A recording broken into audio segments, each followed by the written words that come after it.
Hey, this is Mike Matthews from muscleforlife.com, and in this short video I want to talk about the best type of shoulder workouts for building big, full, round shoulders.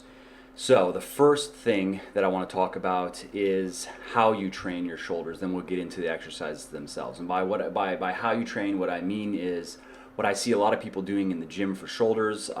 Generally, it's very lightweight, very high rep, focusing on the common exercises are like upright rows, side raises, front raises, and then sometimes you see some rear raises or some face pulls and things like that. But what I do not see often are proper heavy pressing, meaning military pressing with a barbell or dumbbell pressing with dumbbells. Here and there I'll see some pressing, but in a lot of cases the form is off and the weight just isn't very heavy. And the thing about the shoulders is, as a natural weightlifter, you're going to have trouble building the type of shoulders that you want. The big, huge, massive shoulders that you see on guys where their shoulders are like as big as their head, that's just the result of drugs. There's a lot of androgenic receptors in this area, in the shoulders and in the upper chest and the traps. So when guys are on drugs, they're going to have the big, big upper chest, the big, big shoulders, and the big, big traps. You're just not going to get that basketball shoulder look as a natural weightlifter. But I personally don't even like that look. I think it looks ridiculous. I think that having a much more balanced type of look where you just want your shoulders big enough so they don't look disproportionate to your arms, and so they kind of cap your chest. So your chest comes out and you just want your shoulders to have that roundness that comes out a little bit and doesn't look dwarfed by your arms. And I've run into that problem. If you can see, my shoulders are not bad now, but my arms and my biceps in particular have always been kind of big. They just were I don't know, they just grew quickly. That was one of my genetic strengths, I guess. So for a while I had that problem where my arms looked big, but my shoulders looked very small. So one thing that you need to be doing every week when you are working out, when you're training your shoulders, is you have to be doing heavy pressing. And by heavy, I mean no more than 7 or 8 reps. I do more in the 4 to 6 rep range, and I also do some very heavy pressing in the 2 to 3 rep range. And then once a month, I'll do even 1 rep. And I stick to barbell pressing, military press, and a key here is full range of motion. That you get the bar all the way down here, and then you're pressing it all the way up, and you're coming down all the way. No stopping here, no stopping here. Just like with bench press, the idea that if you go past 90 degrees, it's going to be bad for your shoulders or whatever is incorrect. If you do it with bad form, like on a bench press, you want your elbows in here the entire time. If you start and you touch the bar to your chest, if you start flaring your elbows out when you're pressing on the bench, then you're putting your shoulders in a position where they can get hurt. And similarly with the military press, you want to keep your elbows tucked. You don't want to start doing this stuff as you're pushing up. You want your elbows kind of tucked down here. Some people get them really in, and that feels weird to me. What feels comfortable is usually what is correct, and comfortable for me is about the same position, somewhere around maybe 25, 30 degrees, flared out from my side, and keeping them in that position as I press. So the thing is it starts to get hard and you start struggling. That's when you will tend to flare out to try to get it up. Instead, you just have to be conscious of it, have to be aware of it, and just keep your elbows in that position. And if you can't get it up, then you can't get it up, and that's fine. Don't compromise form to try to struggle through a rep when it's too heavy, because that's how you can get hurt, especially with exercises like bench press, military press, squats, and deadlifts are probably the major exercises where it's better to just bail on it than it is to try to compromise form so you can push through a rep or multiple reps with too much weight. So your first exercise in your shoulder workouts, in my opinion, should always be heavy pressing. In terms of military pressing, I like to do seated. A lot of people will do standing. The reason why I don't like standing is because it just puts so much strain on your lower back and on your core. And to the point where your shoulders, your workout is limited by your lower back and core. And if you're training correctly, you're also deadlifting every week, at least once, if not twice. You're also squatting every week, at least once or twice. And you're going to be squatting and deadlifting heavy. So in my opinion, your core and lower back don't need more training. We don't need to also be training our core and lower back on our shoulders day. So I like to do seated military press because it doesn't take the core and lower back out of the lift. It just, you're no longer limited by it. Like for instance, today I was up to 215 on my seated press. And if I were to switch to standing, and I have a pretty strong core and pretty strong lower back just from squatting and deadlifting heavy for a few years now, I doubt I'd be able to get over 185 before I would start getting pretty sketched out, because it would take so much arch and so much lean to even get that weight up. And if you look around YouTube, you'll see videos of experienced lifters, people that know what they're doing, sometimes having to bail on standing presses, and yeah, I'm not. that just looks compromising when the back really starts getting arched and you're really trying to push it up. So I prefer seated military press, seated dumbbell press for the same reason. Seated dumbbell press is a good exercise. Arnold presses are a good exercise. I don't do dumbbell presses these days because for some reason my right shoulder just tends to be unstable when I get up real heavy with dumbbells, and I don't know why. I never really injured it. It's probably something I guess I could address if I really cared, but I prefer the barbell press anyway, so I stick to it, and I've been making good progress on it. So that's the first thing is that you want to be doing is heavy pressing. You want to do a warm-up, and then I do at least 3 sets of heavy pressing to start my shoulder workout. And in case you're not familiar, there are 3 heads to the shoulder muscle, 3 sections. You have the front or the anterior deltoid, which is here involved in military pressing emphasizes it. It's involved heavily in the bench press as well. Front raises, upright rows, and so forth. And then you have the lateral deltoid, which is along the side. Side raises are really the best way to target that muscle group. And then you have the posterior or rear delt, which is in the back. Small muscle, relatively weak, takes a lot to build that up. And it just gives a little bit more fullness to the back of the shoulder and gives it a bit of a cap almost in the back. And that is, I like rear deltoid raises and face pulls probably are the 2 exercises that I like the most. Rear barbell rows are good for that as well. So you're starting through heavy pressing. It's emphasizing the anterior or front delt, but it's working all of them. And then you move on to focusing on the next muscle head, which is the lateral, which is the side lateral raises, which you're familiar with that exercise. Your hands are, your arms are down at your sides and you're just raising it up.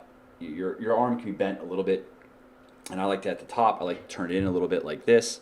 And I actually do them one arm at a time, where I'm hanging like this off the edge of the power rack, hold it on one of the posts, and then I'm raising one arm at a time, just because as I get heavier, I've been working my way up slowly but surely over the last few years to where I'm side raising anywhere between 55 and 65, depending on where my diet's at, 65-pound dumbbells. And if I'm trying to do that with 2, it gets too unwieldy. It's hard to just even stay balanced and stay in place. But by doing one arm at a time, I'm able to stabilize my body and cut down on the swing, and just focus on getting the weight up. So I do side raises. That'd be the next exercise I recommend. In terms of weight, once again, I go heavy on these. Never higher than 8 reps on these. Usually I'm in the 4 to 6 rep range. So when I get 6, I add weight. At first, unless you've been doing lateral raises with relatively heavy weight for a while, you're going to find this very hard. You'll probably start anywhere between 20 and 25 pounds. And as you get stronger, you'll find that you can maintain form using heavier weight. So a lot of people, when they start, they'll have trouble with 4 to 6 reps with the lateral raise, because it's tough when the muscle is small and weak. But as that muscle gets stronger, you'll find it easier to maintain your form and continue lifting heavy. But if you need to work in the 5 to 7 or even 6 to 8 rep range, that's fine. But I wouldn't go higher than that if you want to get the best results in terms of muscle growth and strength progression. So you can do then, so you're starting off with at least 3 sets of heavy pressing. Now you're moving on to 3 sets of side raises. And when I talk rep ranges, what I want you to do is, when you hit the top of that rep range, you add weight. That means it's time to go up. So if you're doing your military presses in the 4 to 6 rep range, that means that you want to be using a weight that you can do at least 4, but not more than 6. So a lot of your sets are going to be like 4 rep, 5 rep, 4 rep, 5 rep, and then you're going to hit 6 as you build up strength, and then you're going to add, you can add 5 pounds total. You can put 2.5, so let's say you're doing barbell, or you can go up by 10 pounds. It depends on how conditioned you are, really, like how experienced of a weightlifter are you, how strong are your shoulders. I go up in 10-pound increments and find that I lose about 2 reps when I do that. So if I were, if I get 205 for 6, then I'm moving up to 215 and I'll get about 4. Sometimes 3, it just kind of depends. So you're starting there, 3 rep pressing, 3 rep side lateral raises, and then I do 3 sets for the rear head, which is usually rear delt raises. Like I like to do them seated, so you're kind of seated like this, and you're hunched over. And I'll throw some links down below for there's some good videos on bodybuilding.com. Simple exercises, simple form. Face pulls are also good for this. I'll link that as well. And that's really the workout. If you want to do a little bit more, you can do front raises. Would be a good way to finish. A little bit higher rep on that one. I like to go 6 to 8 rep on front raises. That I do find if I start going too heavy on front raises, it's very uncomfortable. But 6 to 8 reps seems to work well with front raises. So you then finish with 3 sets of that. So as you can see, that's not you're only doing 12 sets in this workout, but it's intense. The heavier weights are harder than you might think if you're used to doing 20-25 sets per workout, where you're doing a bunch of drop sets and supersets and lightweight and trying to get a huge pump. That I used to do that that was how I trained for years and years and years, and I got stuck in a big plateau, and I wasn't very strong, and my shoulders were pretty small. I mean, relative to now where they are, they're very underdeveloped. And I only really started making gains when I started doing what I'm talking about in this video, emphasizing the heavy weightlifting, emphasizing the compound weightlifting, which with shoulders, I mean, the only compound exercise really is the pressing.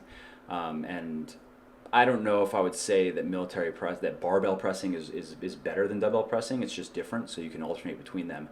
And then the work that you're doing for your lateral and rear delts, of course, is a bit more isolation work, but that's fine. And I think it's necessary if you want to have a well-rounded shoulder. What you'll notice with guys, if they only do pressing, is that their side, they will lack some of that some of that roundness in the side, and they'll lack some of the roundness in the back. So yeah, it's maybe a bit more for aesthetic reasons, but I think it's worth doing.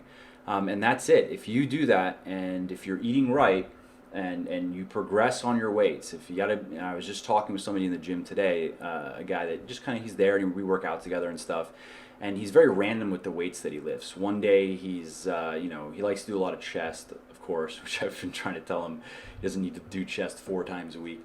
But he's very random. Like he'll be incline pressing 185 for sets of 7 one day, and then the next day, he's doing, I don't know, he's taking 30 pounds off, and then he's doing sets of 8 or 9 when he could be doing more, and he's stuck, not really making gains, and he was kind of like asking for some advice. And that's the one simple thing that I was telling him that I kind of end up telling a lot of people is, you want to be systematic with your progression. That means tracking what you do every week. You can do it on your phone, you can get an app, you can even just use Google Docs. If you want to just have one of my partner in Legion, Jeremy, who works with me, that's what he does. He just has a Google Doc spreadsheet that he laid out with all of his lifts, and every week he goes and puts it in, and I think he's gotten a little bit fancy with it in terms of like working out some graphs and stuff. But you don't need to even do that. If you want to just load it up on your phone, just make sure you know what you did the week prior, and your goal in your workout now is to beat that, even if it's just by 1 rep. In terms of a workout, it could be beating your first exercise, first set, maybe second set, by 1 rep. So if last week, if you were military pressing 135 for 4, let's say you did 444, and then now you did 554, and the rest of your workout was exactly the same as you did the week before, that's a successful workout. You went up, because that 554 now, maybe next week that turns into a 6, and now you add weight. So now you go up to pressing 145, and then you get 4, and you move on. Usually what you'll find when you're training this way, when you start off, especially when you start with just heavy weightlifting, if you want to do some high rep stuff, I would recommend doing it in the later part of your workout. Start with your heavy lifting when you're fresh and you have energy, because it just takes the most out of you. You'll find that you'll probably make progression, you'll find most of your progression occurs in your first 2 exercises. And then from there, if you just went up on reps on your first exercise or first 2 exercises, you're probably not going to go up on a 3rd or 4th exercise, because there's only, the muscles are they're fatigued, and they're now a little bit more overloaded than they were the week before, and that's the goal. So yeah, that's pretty much it with shoulders. In terms of frequency, I just had finished my cut, so now I'm adding calories back in. So normally what I do is I have a shoulders day on Wednesday, where I do exactly what I just told you, and then I do a bit more shoulders work on Saturday. I usually do higher rep, like 8 to 10 rep or 6 to 8, depending on how my shoulders are feeling, and I'm just doing 3 sets of front raises, and I'm doing 3 sets of side raises, just to get a little more weekly volume. It's a small muscle group, so you can't go too crazy with it. As I've talked about in a previous video, that your total workout volume and intensity, when you're looking at that on a week-to-week basis, is more important than frequency. But I find that adding a little bit extra it works, and it was helping bring my shoulders up. When I started cutting, I had to cut it out, just because you have to cut. You can only train so much when you're in calorie deficit, basically. And I also do some cardio, although I do stick to high intensity cardio, so I'm not just like frying my body.